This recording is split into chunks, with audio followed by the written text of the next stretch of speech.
बहुत समय पहले एक घने और रहस्यमयी जंगल में दो भाई रहते थे। बड़े भाई का नाम अर्जुन था और छोटे भाई का नाम करण। दोनों एक छोटी सी झोपड़ी में अपनी बूढ़ी माँ के साथ रहते थे। अर्जुन मेहनती, ईमानदार और दयालु था, जबकि करण थोड़ा आलसी और लालची स्वभाव का था। जंगल इतना घना था कि दिन में भी सूरज की रोशनी मुश्किल से जमीन तक पहुंचती थी। लोग कहते थे कि जंगल के बीचों बीच एक प्राचीन खजाना छिपा हुआ है। एक दिन माँ बीमार पड़ गई। बेटा, घर में खाने को कुछ नहीं बचा है, जंगल से फल लकड़ियाँ ले आओ। चिंता मत करो माँ, मैं अभी जाता हूँ। मैं भी चलूंगा भैया। दोनों भाई जंगल की ओर निकल पड़े। रास्ते में उन्हें एक बूढ़ा साधु मिला। बेटो, क्या तुम मेरी मदद करोगे? मुझे बहुत प्यास लगी है। अर्जुन तुरंत अपना पानी दे देता है। बाबा, ये पानी पी लीजिए। लेकिन करण नाराज हो गया। भैया, हमारा पानी क्यों दे दिया? साधु मुस्कुराया। दयालुता का फल हमेशा मीठा होता है। फिर उसने दोनों को एक रहस्यमय नक्शा दिया। ये नक्शा तुम्हें एक बड़े रहस्य तक ले जाएगा। दोनों भाई नक्शे के अनुसार आगे बढ़ने लगे। रास्ते में उन्हें एक घायल हिरन मिला। कृपया मेरी मदद करो। अर्जुन ने उसकी मरहम पट्टी की, लेकिन करण बोला, समय बर्बाद मत करो, हमें खजाना चाहिए। हिरन ने धन्यवाद कहा और जंगल में गायब हो गया। कुछ देर बाद दोनों एक बड़ी गुफा तक पहुंचे। गुफा के अंदर अंधेरा था। अचानक एक आवाज गूंजी, जो लालच करेगा वो सब कुछ खो देगा। करण हंस पड़ा। मैं किसी से नहीं डरता। गुफा के अंदर 3 दरवाजे थे। पहले दरवाजे पर लिखा था साहस, दूसरे पर दयालुता, तीसरे पर लालच। करण सीधे तीसरे दरवाजे की ओर भागा।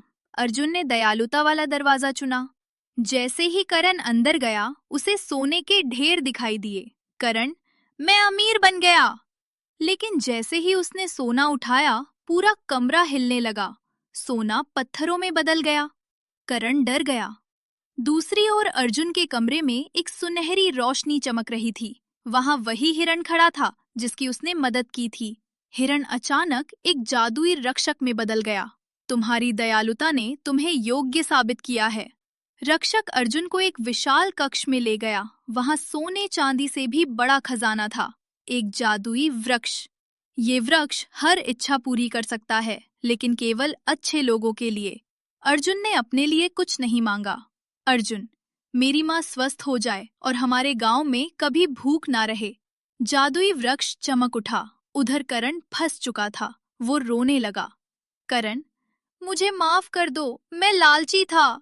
अर्जुन अपने भाई को बचाने पहुंचा। अर्जुन, तुम मेरे भाई हो, मैं तुम्हें छोड़ नहीं सकता। रक्षक ने दोनों को देखा। सच्चा प्रेम और क्षमा सबसे बड़ा खजाना है। करण को आजादी मिल गई। दोनों भाई घर लौट आए। माँ पूरी तरह स्वस्थ हो चुकी थी। गांव में खुशहाली फैल गई। करण भी बदल गया और मेहनती बनने लगा। करण, भैया, आज मैंने सीखा कि लालच नहीं, अच्छाई सबसे बड़ा धन है। अर्जुन, और परिवार सबसे बड़ा खजाना होता है। वर्णन। उस दिन के बाद दोनों भाई खुशी खुशी रहने लगे। एक जंगल का रहस्य में हमेशा भयंकर गर्मी पड़ रही थी, लेकिन उसकी सीख पूरे गांव में फैल गई। पेड़ पौधे सूखने लगे थे, तालाब का पानी भी कम हो गया था। गांव के लोग परेशान थे। उसी गांव में एक गरीब लड़का रहता था, राजू। राजू बहुत मेहनती और समझदार था। वो अपनी माँ के साथ रहता था। राजू बेटा, बाहर बहुत तेज गर्मी है, धूप में मत जाना। माँ, अगर मैं काम पर नहीं गया तो आज खाने का इंतजाम कैसे होगा? लेकिन बेटा, इतनी गर्मी में बाहर जाना ठीक नहीं। चिंता मत करो माँ, मैं जल्दी लौट आऊंगा।